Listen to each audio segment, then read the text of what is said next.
Ya, Assalamualaikum warahmatullahi wabarakatuh.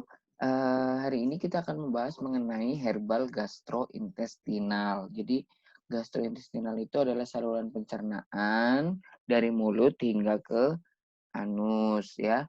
Jadi, apa saja sih herbal yang bisa digunakan untuk gangguan-gangguan atau untuk meningkatkan nafsu makan, misalkan yang berhubungan dengan saluran pencernaan, kita cek di sini. Jadi ada beberapa penyakit yang berhubungan dengan uh, gastrointestinal, diantaranya adalah diare, konstipasi atau sembelit ya kita kenalnya, tukak lambung, kemudian mual, muntah, dan dispepsia. Diare sendiri adalah menurut WHO tahun 1999 secara klinis diare didefinisikan sebagai bertambahnya defekasi atau buang air besar lebih dari biasanya atau lebih dari 3 kali sehari, disertai dengan perubahan konsistensi tinja, misalkan menjadi lebih cair atau tanpa darah. Sedangkan menurut Debkes RI tahun 2005, diare didefinisikan sebagai penyakit dengan tanda-tanda adanya perubahan bentuk konsistensi dari tinja yang melembek sampai mencair dan bertambahnya frekuensi buang air besar, biasanya 3 kali atau lebih dalam sehari. Nah, penyebab diare itu ada macam-macam loh. Yang pertama adalah rangsangan ke mukosa usus oleh saraf kolinergik ke plexus nyentrik sehingga mengakibatkan peningkatan motilitas usus. Jadi, yang pertama adalah peningkatan motilitas usus. Motilitas usus yang meningkat menyebabkan penurunan reabsorpsi cairan. Re artinya kembali, absorpsi artinya penyerapan. Jadi, penyerapan cairannya tuh menurun ya, menurun dan elektrolit yang berakibat pada dehidrasi. Jadi memang orang diare itu bahayanya bukan hanya pada buang air besar yang berlebihan, tapi resiko yang lebih besarnya adalah dehidrasi. Nah, diare sendiri bisa juga disebabkan oleh infeksi bakteri. Contohnya adalah kolera dan disentri basiler atau virus dalam usus. Bakteri penyebab diare contohnya adalah E. coli, Salmonella, Shigella, dan Campylobacter. Sementara bisa juga disebabkan oleh parasit. Jadi ada bakteri, ada parasit ya. Parasitnya adalah Escherichia histolytica, Giardia lamblia, dan Silospora. Penyebab lain adalah biasanya diare itu disebabkan karena alergi makanan atau minuman, gangguan gizi, dan kekurangan enzim gitu kira-kira. Nah, jenis diare sendiri menurut Depus RI diklasifikasikan menjadi diare menjadi 4. Yang pertama diare akut, biasanya diare yang berlangsung kurang dari 14 hari, umumnya 7 hari. Kemudian ada disentri yang disebut juga dengan diare yang disertai dengan darah dalam tinjanya. Kemudian diare persisten, diare yang berlangsung lebih dari 14 hari secara terus-menerus, dan diare dengan masalah lain. Contohnya, anak yang menderita diare, diare akut dan persisten mungkin juga disertai dengan penyakit lain seperti demam. Kenapa bisa demam? Karena kemungkinan ada infeksi. Ya, selain itu dehidrasi juga menyebabkan suhu tubuh menjadi meningkat. Nah, gejala diare diantaranya buang air besarnya terus-menerus, tinjanya encer dengan frekuensi 4 kali atau lebih ya. Kemudian pegel pada punggung, mengalami dehidrasi, kekurangan cairan tubuh, dapat menimbulkan mual dan muntah, badan lesu dan lemah, panas, tidak nafsu makan, darah dan lendir dalam kotoran. Salah satu gejala lainnya adalah terjadinya gastroenteritis. Gastroenteritis adalah peradangan pada saluran pencernaan yang diakibatkan oleh infeksi atau keracunan makanan. Nah, pengobatan diare secara konvensional nih ya, itu biasanya pakai kemoterapeutika atau disebut dengan pengobatan sintetis ya. Contohnya ada antibiotika, contohnya golongan sulfonamid, tetrasiklin, penisilin, fluoroquinolon. Nah, yang fungsinya untuk bakteri yang spesifik. Contohnya karena kolera, disentri, basiler yang berat. Bisa juga menggunakan nifurosaxid yang memiliki efek sebagai bakterisidal. Jadi ada bakteriostatik, bakteriosidal. Kalau bakteriostatik, statis, artinya menghambat saja. Tapi kalau di sini, bakteriosidal berarti dia langsung membunuh bakterinya. Nah, efek bakterisidal ini terhadap E. coli, Shigella, Streptococcus, Staphylococcus, dan Pseudomonas aeruginosa. Ada juga obat lain yang disebut dengan obstipansia.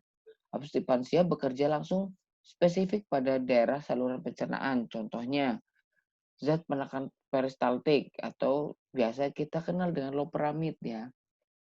Kemudian ada juga antikolinergik, contohnya atropin atau ekstrak beladon. Kemudian ada juga astrigen. Astrigen ngapain? Menciutkan selaput lendir usus. Contohnya apa? Tanin. Makanya kalau orang diare, seperti kita bahas bahwa tanin banyak terdapat pada teh, ya kan? Jadi sebagian orang menggunakan teh untuk mengurangi selaput lendir di usus, menciutkan selaput lendir di usus, ya, karena mengandung banyak tanin. Ada tanal albumin, ada garam-garam bismut, ada juga absorbensia, di mana dia mampu menyerap atau mengabsorpsi zat-zat beracun atau toksin yang dihasilkan oleh bakteri atau makanan. Contohnya udang dan ikan. Ada juga kaolin, pektin, garam, bismut, dan aluminium. Ya, makanya biasanya ada aluminiumnya gitu pas di obat-obat konvensional. Karena memang kita butuh zinc dan aluminium. Kemudian spasmolitik. Spasmolitik yaitu zat-zat yang dapat melepaskan kejang otot yang seringkali menyebabkan nyeri perut. Nah, diantaranya papaverin, ya, oxyfenonium gitu ya. Nah, itu adalah beberapa obat untuk diare. Nah, lalu kalau dari herbal ada nggak sih Pak? Ada dong. Ya, contohnya apa? Kunyit, randu, jambu biji, kayu secang, dan gambir. Loh, bagaimana mekanismenya? Kita bahas satu persatu. Kunyit. Kunyit atau disebut dengan Curcuma domestica, Val, merupakan tanaman yang dapat tumbuh sepanjang tahun. Tanaman ini tumbuh liar dan banyak ditemukan di semak-semak hutan kayu jati di Indonesia. Kunyit mempunyai beberapa kandungan kimia utama yang berefek sebagai anti diare, yaitu kurkuminoid, tanin, dan minyak atsiri. Kunyit mengandung anti diare yaitu dihidroksi, disinamoil, metana, dan parahidroksi cinamoil, feruroil, metana. Nah, yang berikutnya ada tanaman randu atau disebut dengan Ceiba pentandra lin. Catherine. Minyak biji dalam randu digunakan sebagai obat diare.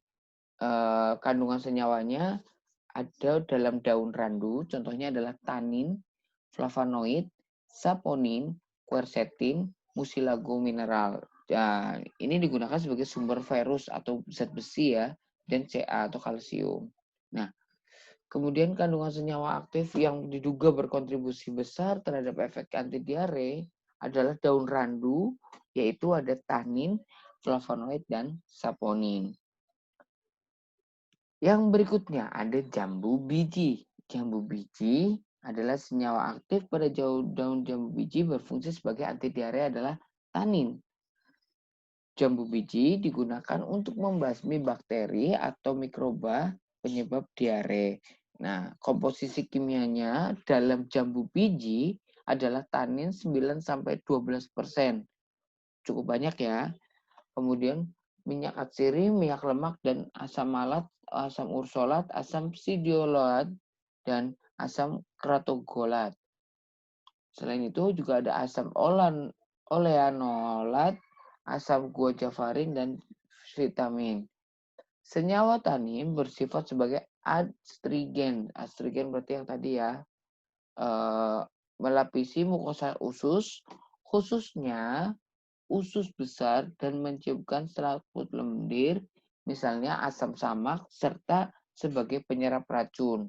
Selain itu, dapat menggumpalkan protein juga. Oleh karena itu, terdapat senyawa tanin dapat membantu dalam menghentikan diare. Yang berikutnya yaitu tanaman gambir. Daun pada tanaman gambir mengandung senyawa trihidroksifenil dihidrobenzopiran triol. Sementara ini berkhasiat sebagai astringent juga atau menciutkan selaput lendir pada dinding usus. Kemudian gangguan yang kedua yaitu ada konstipasi. Konstipasi atau bisa disebut dengan sembelit itu merupakan defekasi tidak teratur yang abnormal dan membuat pengerasan feses. Biasanya karena eh, kebiasaan, yang kedua mengkonsumsi makanan yang rendah serat, pemakaian laksansif yang terlalu berlebihan ya, sehingga efek defekasinya nggak normal.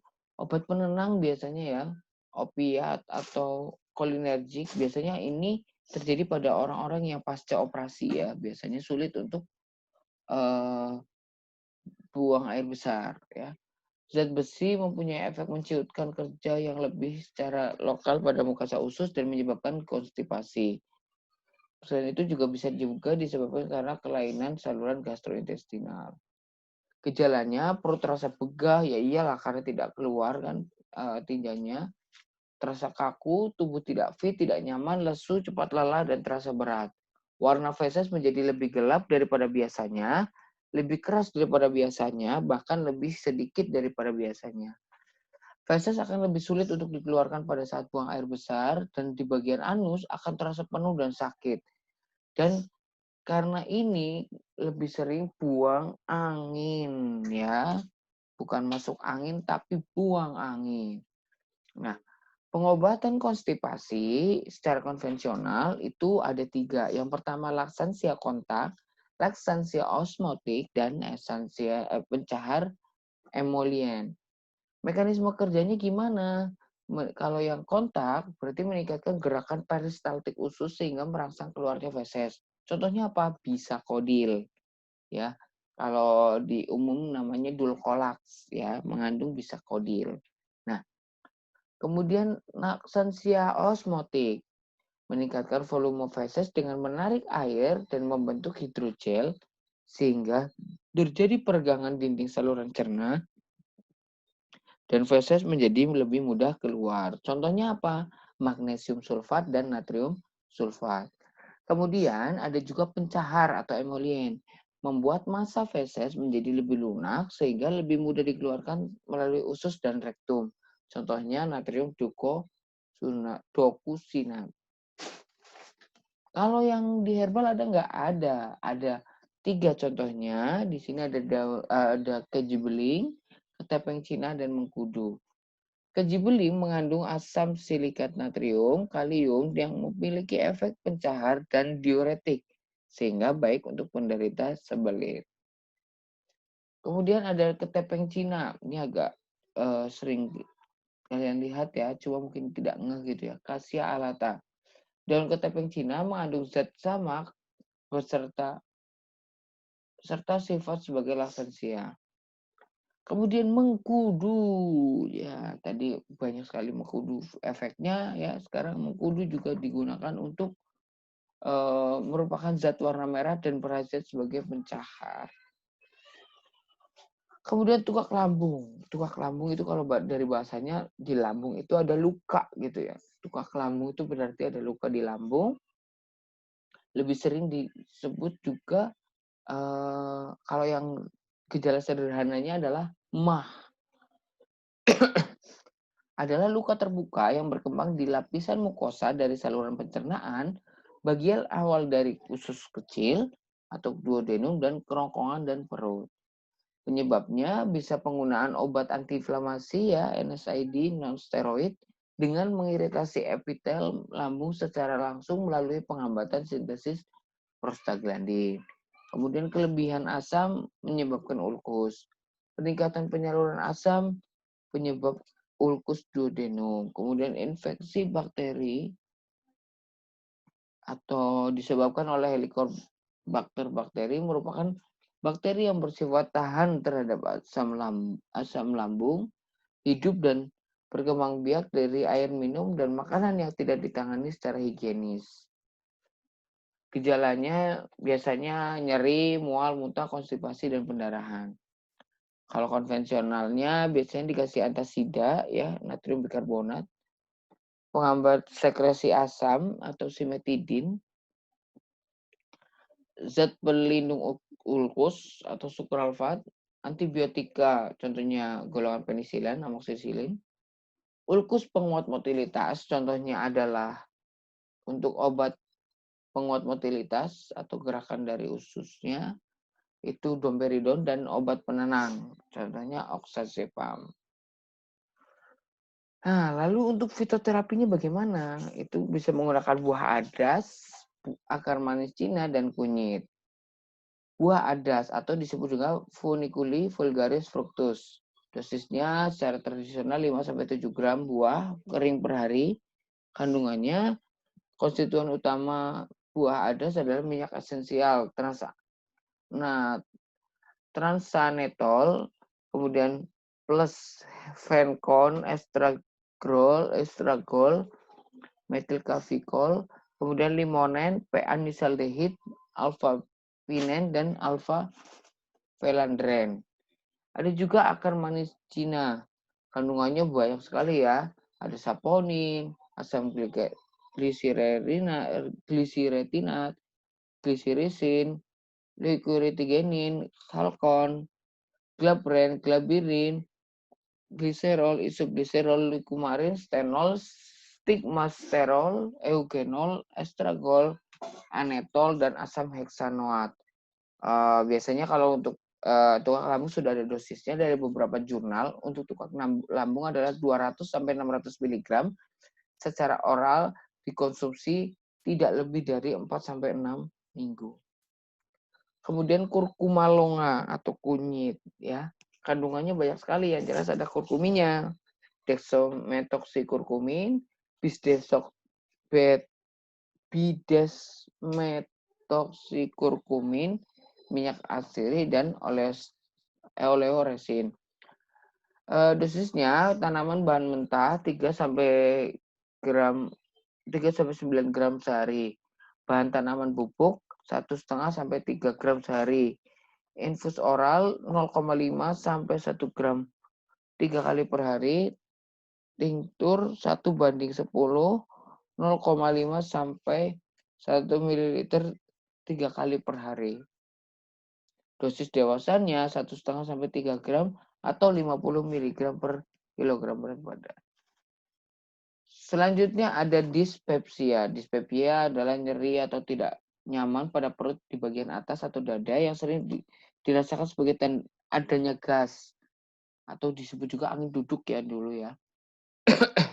Perasaan penuh atau rasa sakit atau rasa terbakar di perut. Penyebabnya menelan udara, regurgitas atau aliran balik dari asam lambung, iritasi lambung, ulkus gastrikum, kanker lambung, peradangan kantung empedu, intoleransi laktosa, kelainan gerakan usus, dan kecemasan atau depresi. Gejalanya nyeri, tidak nyaman, perut atas ya. Ada beberapa penderita makan dapat memperburuk nyeri, ya kan? Kalau makan sakit. Pada penderita lain makan bisa mengurangi nyerinya. Gejala lain nafsu makan yang menurun, mual, sembelit, diare, dan flatulensi atau banyak kentutnya.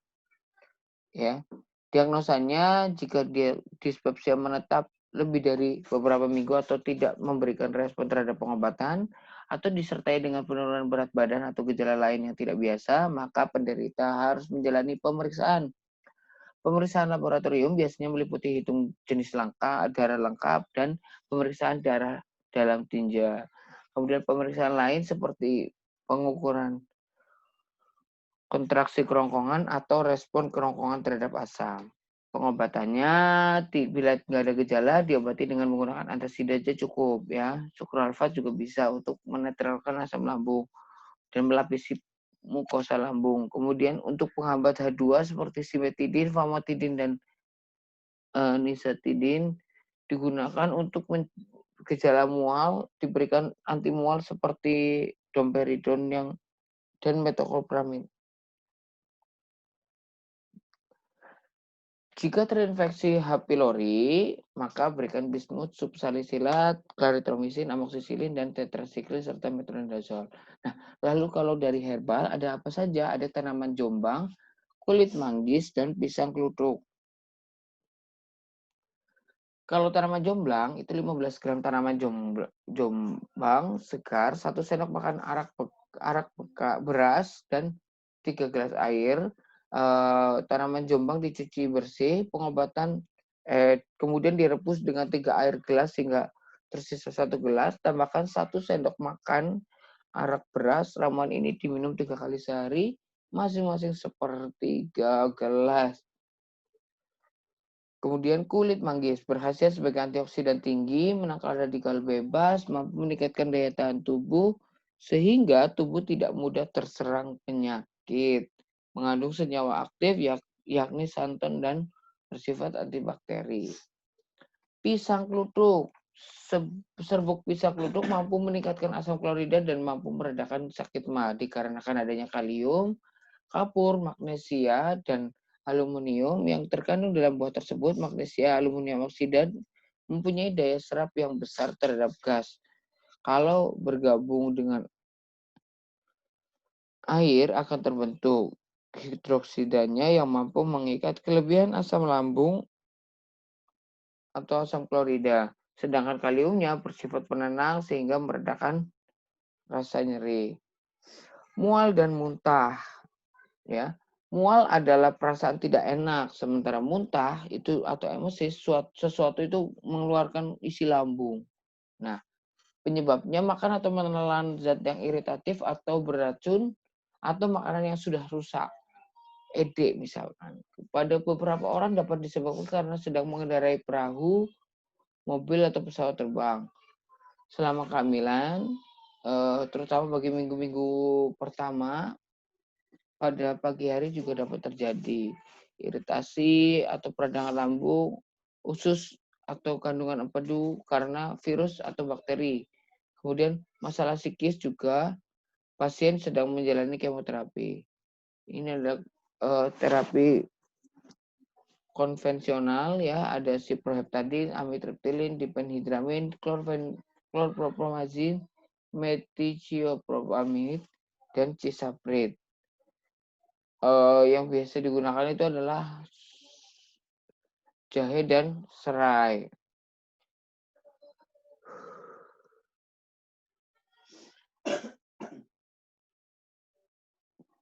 Jahe secara efektif dapat mengatasi rasa mual dan muntah secara umum. Kandungan minyak volatil yang terdapat pada jahe dapat meringankan mual di pagi hari dan mabuk serta mual akibat kemoterapi dan anestesi. Namun, terlalu banyak mengkonsumsi jahe juga tidak baik karena menyebabkan gangguan pada lambung karena dapat mengiritasi mukosa lambung. Serai. Penelitian telah menunjukkan bahwa minyak atsiri dalam serai memiliki efek antimikroba dan antibakteri yang membantu memerangi infeksi disebabkan oleh berbagai bakteri patogen. Serai bermanfaat untuk mencegah gangguan gastrointestinal seperti ulkus lambung, membantu merangsang fungsi usus dan memperbaiki pencernaan. Sifat antiinflamasi serai bermanfaat untuk mengobati sembelit, ulceratif colitis, diare, dan nyeri mual. Oke, ada kuis. Silakan nanti kalian kirim di grup saja. Jelaskan 2 mekanisme kerja dari tanaman yang sudah disebutkan tadi, sehingga mampu menimbulkan khasiat. Itu saja untuk pertemuan hari ini. Jangan lupa tugasnya dikerjakan, dikirim by WhatsApp saja. Atau mungkin ketua kelasnya nanti compile dalam satu file, satu folder, kemudian dibuat RAR, baru dikirim ke email saya. Terima kasih atas perhatiannya. Wassalamualaikum warahmatullahi wabarakatuh.